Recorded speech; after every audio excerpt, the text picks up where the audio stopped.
Hello दोस्तों, स्वागत है आपका। दोस्तों, यूपीपीसीएल के एग्जाम में इंग्लिश का काफ़ी वेटेज होता है। तो आइए यूपीपीसीएल के एआरओ, जेई और असिस्टेंट अकाउंटेंट के प्रीवियस ईयर क्वेश्चन का एक जल्दी से क्विक रिवीजन करते हैं। Fill in the blanks with the correct preposition. Child marriage is a great hindrance dot dot, इसमें क्या फिलअप होगा? प्रोग्रेस। टू, ऑफ, इन या फॉर। दोस्तों, हिंडरेंस के साथ जो प्रीपोजिशन आता है वो आता है टू। ऐसे कई ऐसे वर्ड हैं जिसके साथ प्रीपोजिशन टू आता है, जैसे allude, according, according to, okay. Adverse, adverse के साथ भी टू आता है। Approximate to, attribute to, okay. तो इस तरह से आप देख सकते हैं। Intimate to, okay. इंटीमेट आप कर सकते हैं, intimate to, reconcile to, okay. Married के साथ भी टू यूज होता है। Sentence to, okay. तो इस तरह से इसका राइट आंसर होगा option number A. Next question, Raja Mohan Gandhi is a descendant Mahatma Gandhi. क्या होगा? टू, ऑफ या फ्रॉम। दोस्तों, राजा मोहन महात्मा गांधी के वंशज हैं। यहां पे के शब्द आएगा, तो यहां पे किसका यूज होगा? ऑफ। कई ऐसे वर्ड हैं जिनके साथ ऑफ का यूज होता है प्रीपोजिशन में, इसको हमें रट लेना चाहिए। एक्वेट, ओके। एक्वेट मीन्स क्या होता है दोस्त? इनोसेंट। जो इनोसेंट होते हैं उसके लिए यूज होता है। Accuse, okay. Accuse, deprive of, beware of, इस सब के साथ हम लोग यूज करते हैं। Assure of, okay. Beware of, guilty के साथ ऑफ यूज होता है। तो इस तरह का इसका राइट आंसर होगा option number C. Next, identify the incorrect pairs of singular and their plural from respectively. Ox को ऑक्सन, ये एकदम सही है दोस्तों। गूज का गीज एकदम सही है, और थीफ का थीव्स एकदम सही है दोस्तों। सिप का सिप्स नहीं होता है दोस्तों, ये गलत है। तो इस तरह से इसका राइट आंसर होगा ऑप्शन नंबर बी, क्योंकि सिप का सिप ही होता है। S, H double E P, okay. इसमें सिप्स कभी नहीं प्रयोग होता है। राइट आंसर होगा option number B. Next question, use appropriate compound conjunction to fill up the blank to make the sentence complete. You can borrow the book, you return it soon. दोस्तों, इस तरह के क्वेश्चन यूपीपीसीएल में आते हैं जिसमें हम लोग कंपाउंड कंजक्शन का यूज होता है, ओके। दोस्तों, इसके ऑप्शंस को देख लेते हैं। एज सुन एज, इसका मतलब होगा जैसे ही, ओके। वो एज सुन मीन्स जैसे ही। एज थ्रू, एज दो मीन्स मानो की, ओके। तो ये वाक्यों को गलत अर्थ प्रदान करते हैं। तो इस तरह से हम लोग इसमें देखेंगे क्या होगा। आप किताब उधार ले सकते हैं बशर्ते आप इसे जल्दी लौटा दें। तो प्रोवाइडेड दैट मीन्स क्या होता है? बशर्ते। तो यहाँ पे इसका राइट आंसर होगा ऑप्शन नंबर डी, ओके। तो इसमें इसका राइट आंसर क्या होगा दोस्तों? Option number D. यहाँ पे एक उचित कंपाउंड कंजक्शन है। Next question, change the following sentence given in indirect speech into direct speech. He said, दोस्तों यहाँ पे टाइपिंग मिस्टेक हो गई। इसमें सेंटेंस को लिखना है, ओके। यहाँ पे सेंटेंस होना चाहिए ही। दोस्तों, यहाँ पे सेंटेंस क्या होगा दोस्तों? He said that he had to, यहाँ पे सेंटेंस होगा दोस्तों, he said that he had to go home at once, okay. ये क्वेश्चन में ये टाइपिंग मिस्टेक हो गया है, इसके लिए सॉरी। नेक्स्ट, इसके ऑप्शन देखते हैं। He said I must go home at once, he said I may go home at once, he said I might go home at once, he said I would go home at once. दोस्तों, conjunction that हटा के हम लोग inverter कामा लगाते हैं, ये तो हम लोग को पता है वो, ओके। और हैड टू को हम लोग मस्ट में चेंज कर देते हैं। हैड टू मस्ट में चेंज हो जाएगा। दोस्तों, इसका क्वेश्चन यही है, he said that he had to go home at once. इसका मुझे डायरेक्ट स्पीच में चेंज करना है, तो इसका ऑप्शन होगा he said I must go home at once, क्योंकि हैड टू को हम लोग मस्ट में चेंज करेंगे और दैट को हम लोग इन्वर्टर कामा हटाएंगे, वहाँ पे इन्वर्टर कामा लगाएंगे, ओके। दैट को हटा करके इस तरह से राइट आंसर होगा option number A. Next, in the following question identify the sentence with subordinating conjunction. Subordinating conjunction किस में लगा हुआ है? She must weep or she will be, either she is mad or she feigns madness, I was annoyed, still I kept quiet, I would die before I lied. दोस्तों, शुरू के जो 3 options हैं इसमें कोऑर्डिनेटिंग कंजक्शन का use हुआ है और सब में सबऑर्डिनेटिंग, जैसे I would die before I lied, इससे पहले कि मैं झूठ बोलूं, बिफोर। ओके, तो यहाँ पे सबऑर्डिनेटिंग कंजक्शन का मतलब तो आश्रित वाक्य, यहाँ पे आश्रित है और बाकी सब में आश्रित नहीं है। तो इस तरह से इसका राइट आंसर होगा ऑप्शन नंबर डी।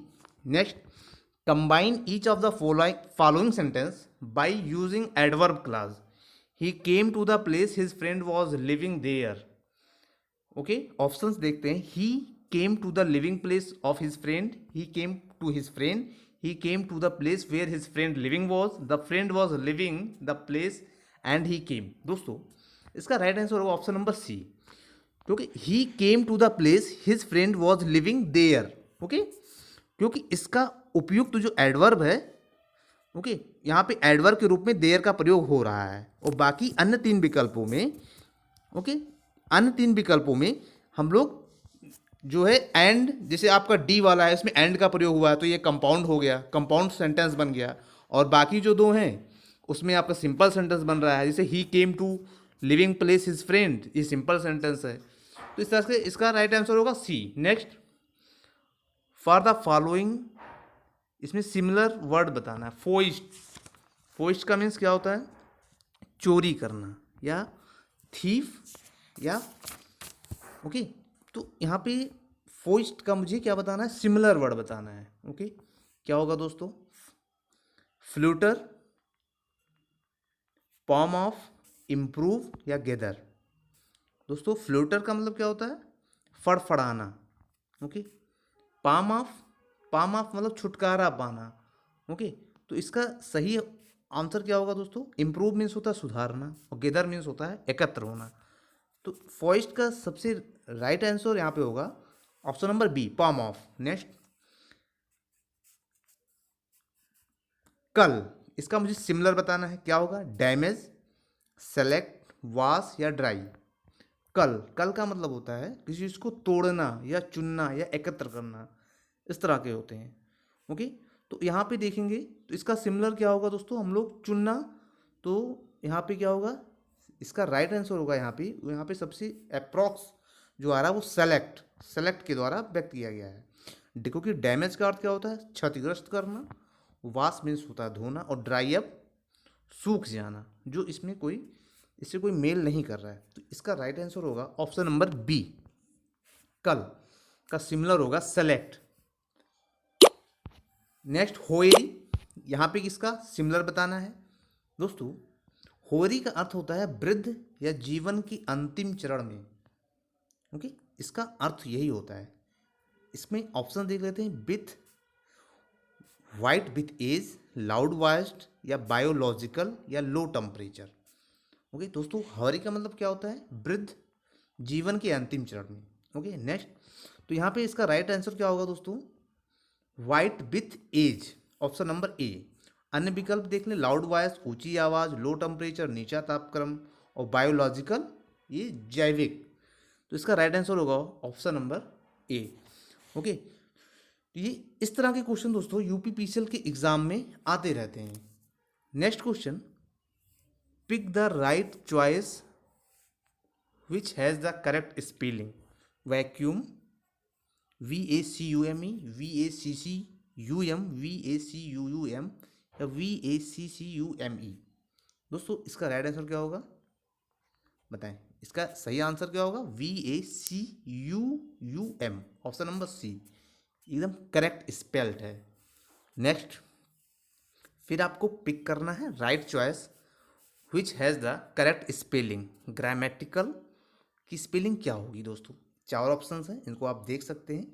इसका सही आंसर होगा GRAMMATICAL, जो कि ऑप्शन नंबर ए में एकदम करेक्ट मैच कर रहा है। तो इसका ऑप्शन नंबर ए राइट आंसर हो जाएगा।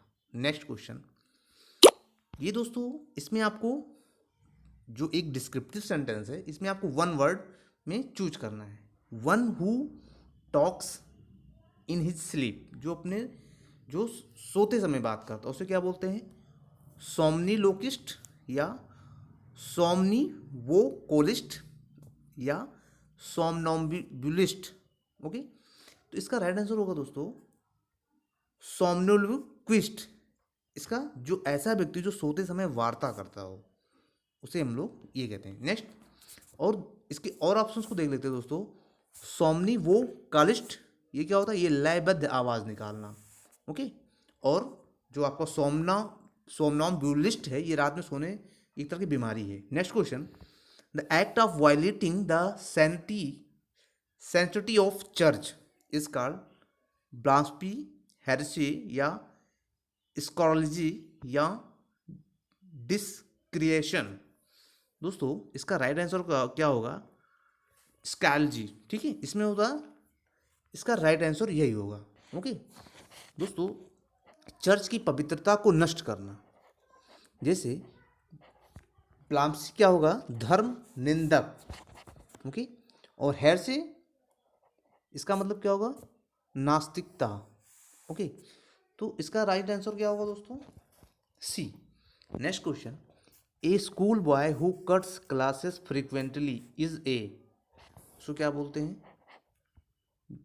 डिफीटिस्ट या साइकोफेन या मार्टिनेंट। क्या बोलते हैं? डिफीटिस्ट मीन्स क्या होता है? हारा हुआ। और साइकोफेन मीन्स होता है जो चापलूसी करता हो, चापलूस। और मार्टिनेंट नियम का पक्का। तो इसका राइट आंसर होगा, क्या होगा दोस्तों? ट्राउंट मीन्स ऐसा लड़का जो स्कूल से भागता हो। ओके, तो ऑप्शन नंबर सी इसका राइट आंसर होगा। Next, choose the correct alternative makes the sentence grammatically correct. Okay, make haste lest you should not be caught in the storm. You should be, you might be, you could be, otherwise you can be. क्या होगा दोस्तों इसमें? दोस्तों यहाँ पे not का प्रयोग गलत है, क्योंकि नियमतः लीस्ट का अर्थ होता है कहीं ऐसा ना हो कि। ओके, तो लीस्ट में एक खुद ही एक इसमें एक नेगेटिव सेंस छिपा हुआ है। ओके, इसके साथ फिर नेगेटिव का प्रयोग नहीं किया जा सकता है, अतः वाक्य में जो आपका सेंटेंस है इसमें नॉट का प्रयोग हटेगा। तो इसका जो सही वाक्य होगा, make haste lest you should be caught in the storm, option number A. Next, complete the sentence with correct adversive conjunction. Shruti ran fast dot dot, इसमें फिलअप करना है। She missed the train yet nevertheless but या nonetheless. क्या होगा दोस्तों? दोस्तों श्रुति बहुत तेज दौड़ी लेकिन उसकी ट्रेन छूट गई। ओके, तो यहाँ पे हम लोग क्या करेंगे? इसका यहाँ पे नेवरदलेस तो होगा नहीं, यहाँ पे सही ऑप्शन होगा यहाँ पे बी सी। ठीक है, but Shruti runs fast but she missed the train. Okay, next question दोस्तों, इसमें आपको अपोजिट बताना है, एंटोनिम्स। ओके, नेबुलस का अपोजिट बताना है, क्राफ्टी या डिस्टेंट, फ्रैंक या अगली। दोस्तों नेबुलस का अर्थ होता है धुंधला या अस्पष्ट। ओके, तो इसके और सारे ऑप्शन को देख लेते हैं। क्राफ्टी मीन्स होता है चालाक। ओके, क्राफ्टी मीन्स चालाक। और फ्रैंक मीन्स अस्पष्टवादी, जो अपनी बातों को एकदम जो अस्पष्टवादी। यहाँ पे जो फ्रैंकली बोलते हैं, बहुत ही कॉमन यूज वर्ड है। अगली मीन्स बदसूरत, और डिस्टेंस मीन्स तब होता है एकदम अस्पष्ट हो, साफ। तो इसका यहाँ पे राइट आंसर होगा डिस्टेंट। ओके, तो यहाँ पे इसका ये राइट आंसर हो जाएगा। ओके, इसका मतलब होता है अस्पष्ट, जो एकदम साफ हो। तो नेबुलस में अस्पष्ट या धुंधला होता है, तो इसका अपोजिट होगा डिस्टेंट। नेक्स्ट, जो इसमें वर्ड है इसमें भी आपको एंटोनिम्स बताना है। ओके, गुस्टो का अर्थ होता है जिसमें स्वाद हो, जिसमें आनंद आए, जोश, बहुत ही चाव से या उत्साह। कस्टो, इसका देखते हैं आंसर, ऑप्शंस को देखते हैं। इनडिफरेंट का मतलब क्या होता है? उदासीन। हाई स्पिरिट्स मीन्स जिसकी जब उत्साह ऊंचा हो, ऊंचा उत्साह या अतिजोश। लुल, LULL, ये इंपॉर्टेंट वर्ड है, इसका मतलब होता है शांति। और है लास्टिंग, लास्टिंग मतलब होता है लंबे समय तक चलने वाला। ओके, और इनडिफरेंट का मतलब होता है दोस्तों उदासीन। लंबे समय तक चलने वाले को हम लोग लास्टिंग बोलते हैं। ओके, और यहाँ पे तो गस्टो का मतलब आपको पता ही, हम बता दिया, आनंद। ओके, गस्टो का मतलब आनंद। और इनडिफरेंट, इनडिफरेंट भी आपको बता दिया। इनडिफरेंट मतलब होता है उदासीनता। तो इसका राइट आंसर हो जाएगा option number A. Okay, next, combine the sentence as indicated in the bracket. Bracket में देखना, I waited the for Ram, I waited till his arrival. Compound, compound sentence में इसको बदलना है दोस्तों। इस तरह के क्वेश्चन यूपीपीएसएल में आते हैं। I waited when Ram arrived, I waited for Ram till he arrived, Ram arrived and I waited, I will wait when Ram will arrive. दोस्तों यहाँ पे इसका राइट आंसर होगा ऑप्शन नंबर बी। अगर आपको कंटेंट अच्छा लगा हो तो आपसे हम्बली रिक्वेस्ट है वीडियो को शेयर और चैनल को सब्सक्राइब जरूर करें। Thank you so much.